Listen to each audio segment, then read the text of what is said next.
You're watching 48 Fastcast. Good afternoon, everyone. I'm Margot Gray with your 48 Fastcast, our digital version of your top headlines in a short, fast newscast. Let's start in Kentucky, where a Huntsville man, in fact, is behind bars after he was accused of sending inappropriate messages to who he thought were two 14-year-old girls. Nathan Miles was arrested and charged with procuring and promoting use of a minor by electronic means. Documents revealed Miles was contacting who he thought were two teenage girls in Crab Orchard, Kentucky. In reality, Miles was talking to a decoy for about a month before traveling to Kentucky to meet with them. 48's Faith Delp will bring you updates on WAFF 48 News starting at 4 o'clock, so be sure to tune in for more details on this case. Well, happening now, a hearing is taking place regarding the House bill on hemp products in Alabama. Business owners across the state filed a lawsuit against Governor Ivey and the Attorney General Steve Marshall, citing that this bill would be harmful toward their hemp business. This lawsuit comes one day before a law is set to go into effect, placing tight restrictions on those products. WAFF 48 News' Savannah Sapp will bring you updates on this hearing in the next hour, only on WAFF. Well, turning now to Morgan County, where a Danville man was arrested after authorities say he fired shots into an occupied building. Zachary Jones is charged with assault and shooting into an occupied building. Deputies say that shooting happened last night on Boys Ranch Road. As of now, there are no reports of any injuries from the shooting. Jones is in the Morgan County Jail. The University of North Alabama says new data is showing more students are graduating from the school. According to the Alabama Commission on Higher Education, the number of graduates per academic year at UNA increased by 75% in the last 10 years. In a statement to our media partners over at the Times Daily, President Ken Kitts says the commitment to academic quality and campus life has led to the jump of students in enrollment. In Florence, over 10,000 students were enrolled for the fall of 2024-25 school year, a record high for UNA. Heating up, starting to see these thunderstorms out there. Very muggy. We've got some heavier weather just south of Hartselle into the Bankhead National Forest and in western Colbert County. Here's a look at the radar. Actually, we'll take a look at the Parkway first, and we'll talk about the heat. 87 degrees. Again, it's muggy out there too. As we go back to the radar, you see we got development here from Decatur down to Priceville into Morgan County. Nothing severe, but there's a lot of lightning with this storm over here near Barton and Cherokee. These are tracking off to the east and southeast. So the key is, if you haven't had rain yet today, chances are still fairly high to get thunderstorms by the end of the day. Jumping ahead to about 7 o'clock this evening, more showers and thunderstorms perhaps into the metro area.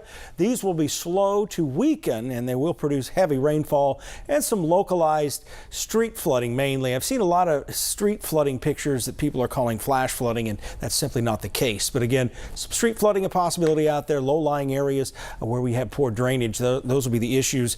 Wednesday, Thursday, it looks like we're drying out. We'll take a look at your forecast for the 4th of July, and it gets even hotter by then. That's all coming up. Speaking of, Independence Day is this Friday, and law enforcement officials want you to be aware of the rules regarding fireworks in your area. We'll go over those guidelines after this quick break.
So Independence Day is just a few days away, but before you buy any fireworks for the holiday, there are some guidelines you need to follow. So while you can buy and use some types of fireworks within the city limits of Huntsville, there are some restrictions. Fireworks must be non-explosive, non-aerial sparking devices.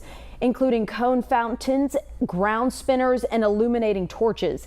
Then there are cities like Decatur, Athens, and Hartselle where you cannot legally set off fireworks within the city limits. Leave it to the professionals. Morgan County's 911 director says if you see someone breaking the rules, just call the non-emergency line to report it. If the officers are available or we've gotten several calls about something in one area, then yes, they're definitely going to probably try to get over there. The response times may be slower to get to reports of just fireworks being shot off because they're probably going to be pretty busy with other things that are going on. Okay, so use of fireworks, go to the non-emergency line, but if there is an actual emergency, if someone is hurt by those fireworks or if there's property damage, call 911. Now, your first alert weather with Chief Meteorologist Brad Travis.